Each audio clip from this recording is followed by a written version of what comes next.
Hello, everybody, and welcome to the 6th episode of Adam's Accounts. We got 3 accounts on the show. First up, pre-recorded segment. This week, it's the Coco account, highlighting Coco being the dog. And then we got the main segment of our show, the Athletes account. Bringing on a Hunter athlete this week. Really excited about this one. And then finally, we'll have Adam's final account where I talk about whatever I want, and you guys in the comments can help a little bit as well. So with that said, it'll be a really exciting episode, and let's get straight into the Coco account.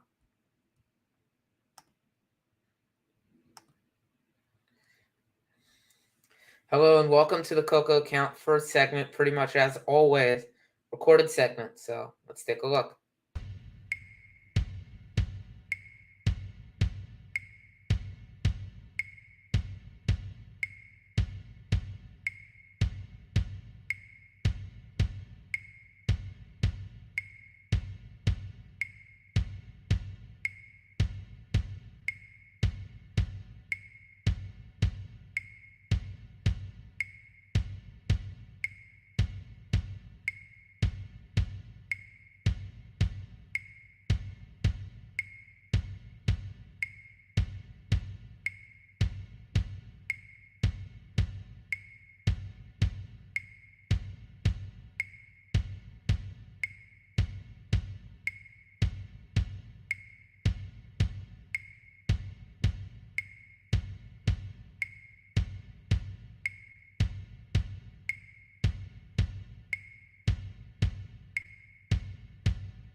Honestly, I'm a little bit disappointed in Coco for picking the Patriots, but we'll see what happens. Last week, Chip went 2 for 2. Coco right now is 1 for 1 all time.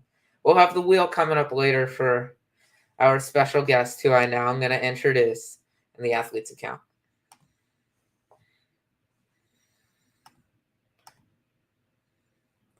Hello, welcome, Lev. Thank you for having me.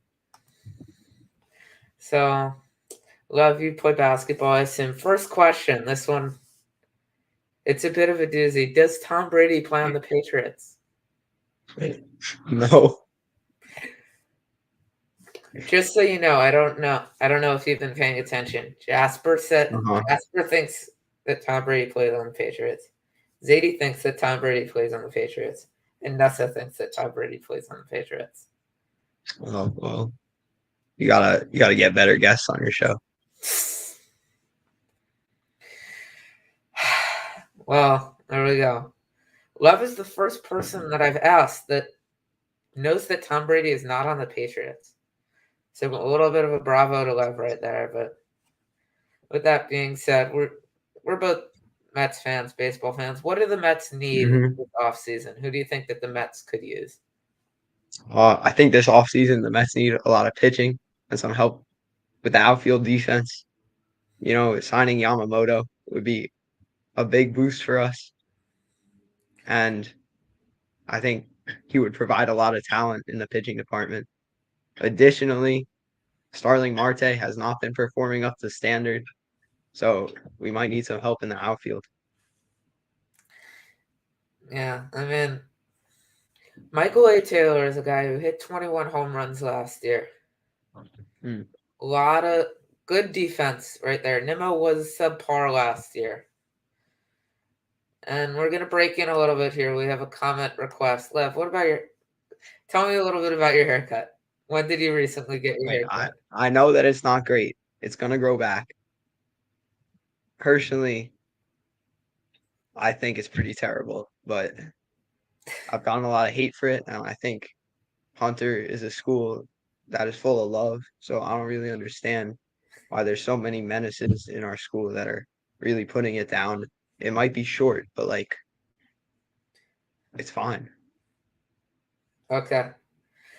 Well, that's our little haircut break. Back to Yamamoto. Yamamoto's 25. Last year, the Mets tried to fortify their rotation with a lot of guys above the age of 30. Above the age of 70? What? 30. Oh, 30. Okay. Well, I'm a little I didn't hear that Okay. well. It's Okay. okay. It's okay. And Kodai Senga was good, but Max Scherzer and Justin Verlander are no longer a part of the team. Mm-hmm. Jose Quintana barely pitched. Yamamoto's 25, so he's a guy that can be there for 5 years. So Mm-hmm. that'll be really interesting to look out for. Who's the guy that you would pinpoint for the Mets that isn't Yamamoto or Michael A. Taylor that you think that they should try and acquire? I would love to get back Ahmed Rosario. We Okay. maybe don't need a shortstop. I just really like him. Okay. Great. We'll I put mean, that request. obviously. We'll put that request into Steve Cohen, I guess. Sorry, what? We'll put that request into Steve Cohen to get back Yeah, Ahmed thank you. Rosario. Thank you. I'll I do mean, that right obviously, away. thank you. I think it might be possible. Okay. Well, let's And move on obviously, to a little. Otani.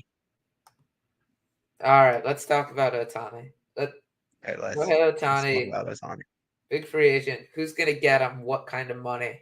What do you think? He's probably gonna go to the Dodgers for like $1 billion a year.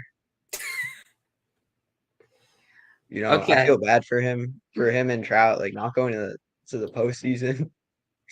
Never being able to get into the playoffs, and like if I were them, I would just be like really upset. So, the Dodgers are a good organization that gets to the postseason a lot. So you might want to go there, stay on the West Coast. Who are you laughing at off screen? Because it seems like you're laughing at someone. Right. My brother is clowning my choice to say Ahmed Rosario. Tell Eli to come in here and say hi to everybody. He wanted an appearance. I don't know where he went, but if he comes back, I'll tell him to say hi. Okay. Okay, there we go. All right. Another free agent. Who do you think is the most underrated free agent this year? Most underrated. If you list some free agents, I could probably say one of them's most underrated. Yada yada yada. MLB free agents. There you go. No, I don't want the signings. I want the free agents. Here we go. All right. Let's do it this way. All right. We ready? Mm-hmm. First, they're the Catchers. I'm going to give you five catchers. Gary Sanchez, Mitch Garver, Jorge Alfaro, Tucker Barnhart, Yasmani Grandal. Gary Sanchez. You know why? Why? Because Mario Checo, the assistant baseball coach at Hunter College High School, is Yeah. personal friends with Gary Sanchez. So, we got a personal connection with him. Okay. Sure. Great. Going on to first base. Mhm. Brandon Belt, Donovan Solano, G-Man Choi, CJ Crone, Dominic Smith. Oh, well, I love Dominic Smith, but if I'm going to be honest, I think I love G-Man Choi more. I remember when I was playing with him in the show in 2020, he was hitting nukes like every at bat. So again, I have a personal connection with him, and I would really like him to succeed. And I think he's very underrated. All right. Elvis Andrews, Whit Merrifield, Colton Wong, Adam Frazier, Luis Guillorme. Oh my God, Luis Guillorme, bro! Luis Guillorme is my favorite player of all time. He has a luxurious beard. He kind of plays like me a little bit. If I was like shorter, Are you um, taller than Luis Guillorme? I don't know. Well, when I'm older. Let's look it up. Luis Guillorme height. Nah, but I've always loved Luis. So Thanks, 1.78 meters. Oh, he's 5'10". Are you 5'10"?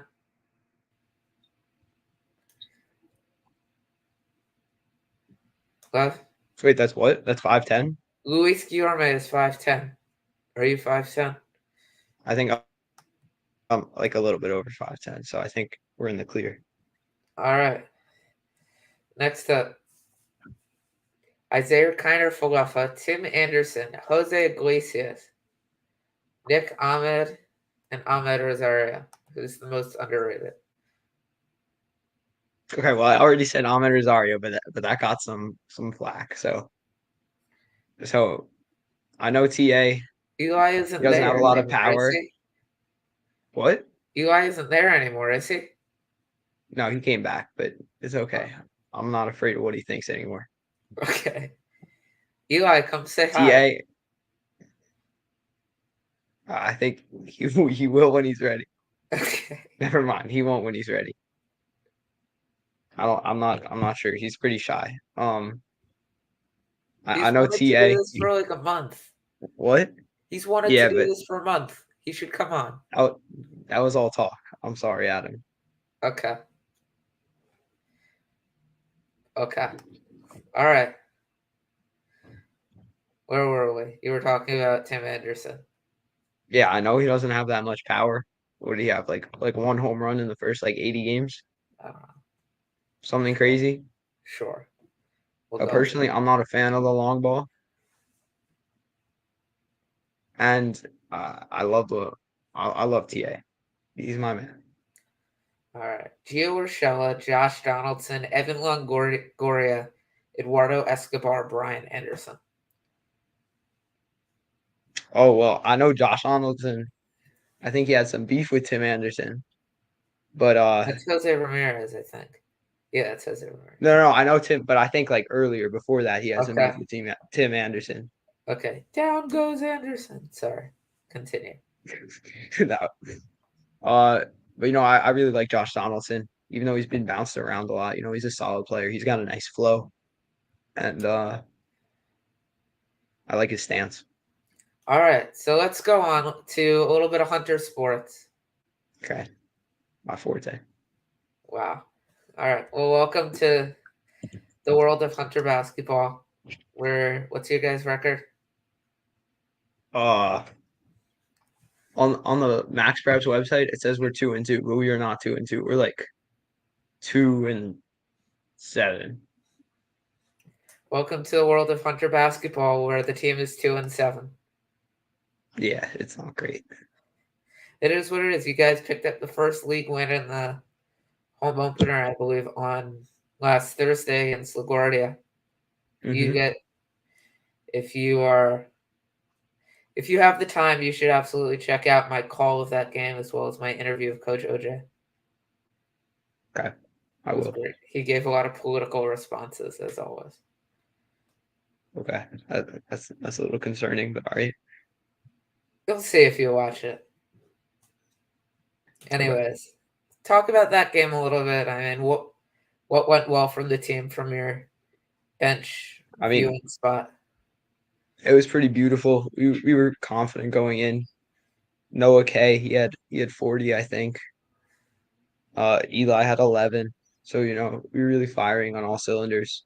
Our defense was pretty terrible though. I would like to We should point out. never. I would like to interject here and point out that Noah, K, and Lev combined for 40 points in that game. So that's something. That's true that we did, and the majority of it was me cheering from the bench. But it was nice to see him, shining out there. Yeah. He's really been a force for the Hunter basketball team, and he's a great captain too. How tall is he? 6'6", 6'7"? I I don't think he's six. Maybe he's like 6'5". Really? That's it? Yeah. He looks taller to me, but what do I know? All right. Maybe he's 6'6", but the rest of the team's really short, so I don't know. Okay. Well, yeah, big one. You guys won by like 30 points, something like that. Yeah, we had 93. Yeah. How scored 93 points? How is that as a change of pace for you guys? Uh, well, we had 32 in the first quarter, so I thought we were gonna get like 128, but we didn't. It's okay. I'll settle with 93. I think he could have let the swing team get in a little bit, even though we didn't have the right jersey. Put in the freshman. That would have been nice, but it's okay. Yeah. For reference, LaGuardia only had 8 players. One of them got hit in the head in the first quarter, and one of them fouled out after like 2.5, I think. So they were down to 6 players. Yeah, that was a game. That's a game worth watching for the most part Hmm. until the fourth quarter when it just gets boring. Anyway, so left here, I would say, would you say that you know more than most people who think that Tom Brady's on the Patriots about professional No, sports? lower your expectations. I ask again, would you say that you know more than the people who think that Tom Brady is on the Patriots? Yeah, probably. But I'll never be as good as Ben Guan. Okay. I would highly recommend going back and watching the Ben Kwan episode. That was a fun one. That was amazing. All right. Well, the point of that segue was to introduce, and I'm putting it on the other computer, the awesome wheel Oh of yeah. predictions. And I guess we're spinning right away. Here we go. I'll do a little bit of an intro. So you pick 5 games, you get some prizes based on how many you end up getting right over the course of the week. We got football, basketball, and hockey on here. Starting off with some Hmm. basketball in-season tournament. And I want your opinion on that before we get further into the wheel. What do you think Oh, about the I feel it. basketball? What do you think about the basketball in-season tournament? I think it's a really cool idea, like doing what soccer's doing, but I think they had so much potential with the courts that they just wasted by making it like the same design for every single one. And like the jerseys too. Like you'd think they have like professionals doing that, but like they're pretty ugly, except for the Suns. Those are nice. All right. Well, this is an in-season tournament, I believe semifinal. I'm not Hmm. exactly sure, but this is Pelicans Kings.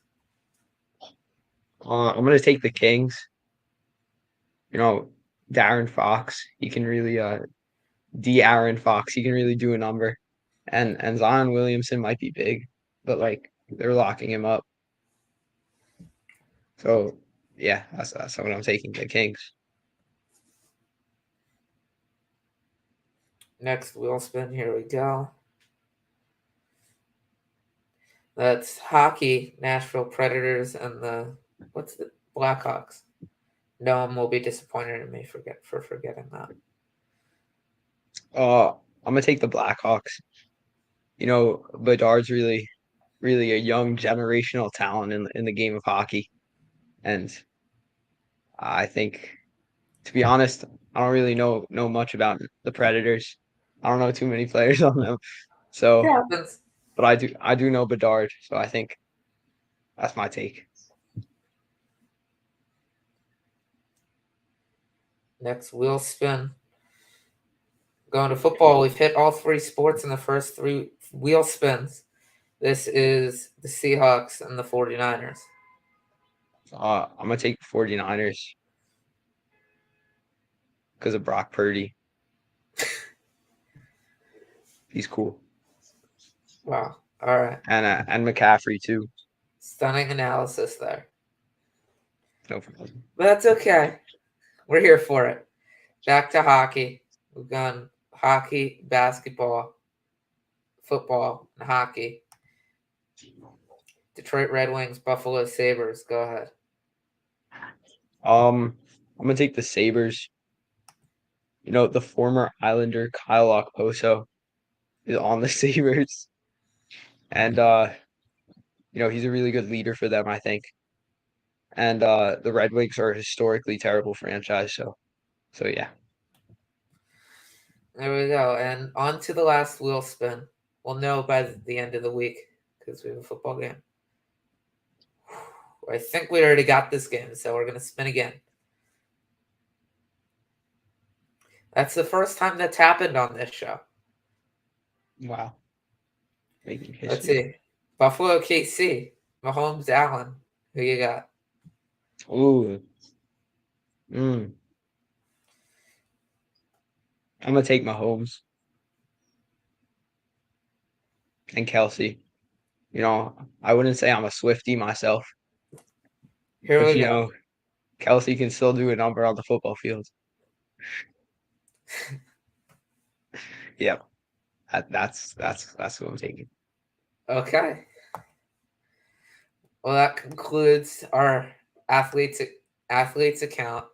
Thank you for being Thank you on for the show having with me. us. I appreciate it. This was very We'll, fun.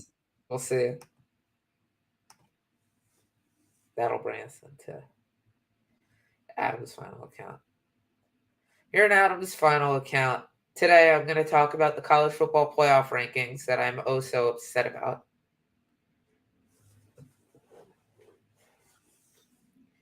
College football playoff rankings came out yesterday. Number 1 was Michigan. Dexter will be unhappy. My uncle will be very happy. Number 2 is Washington. Number 3, Texas. And number 4, Alabama. I'm very upset that they left out Florida State. Florida State, an undefeated conference champion. So you guys know, if you put it in the comments, I will hopefully be able to get to your comment if you want something to talk. If you want me to talk about something.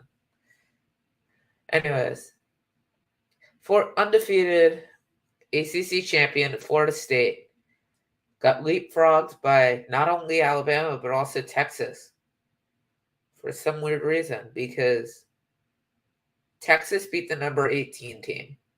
Florida State gave up 6 points and won by 10. Granted, Texas blew out the number 18 team, but still, Florida State beat the number 14 team for the ACC title. Alabama beat the number 1 team.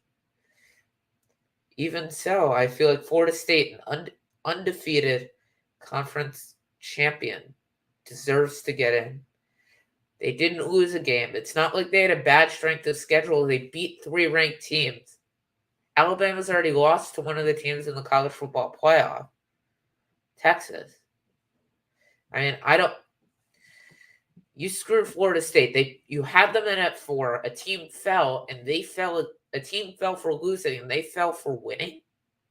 It doesn't make any sense. It's ridiculous to me. Once again, if you guys would like to put something in the comments, feel free to, and I'll hopefully get to it as we wrap up here on Adam's final account. This is the 6th episode once again. Texas beat Alabama, so I get why Texas is ahead of Alabama here, but Texas really should be the 4. Florida State should be the 3.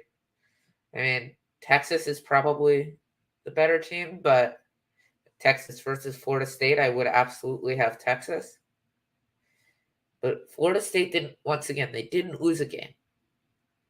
I can't stress this enough. It makes no sense why you would leave an undefeated team that beat 3 other top 25 teams that played in a Power 5 conference, that won their conference. They went 13-0, and you're leaving them out for two 12-1 conference champions.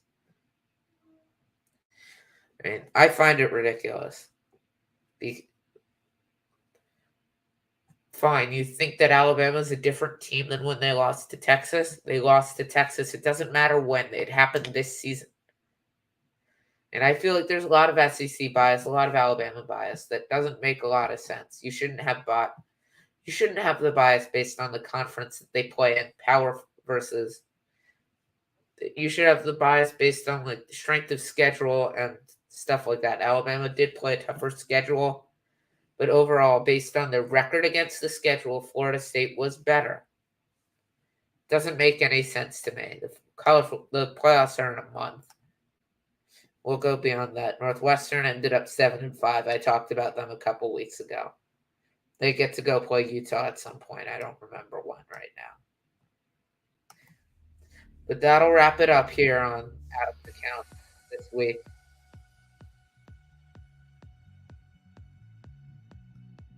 Yes, no, I agree. So that'll do it this week. We'll see you back here next Monday at 7. Only 2 episodes to go in the season.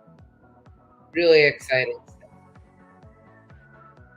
Thank you guys for joining. Be sure to like and subscribe to the Hunter YouTube channel. And that'll do it here. I'm Adam Rivera saying so long.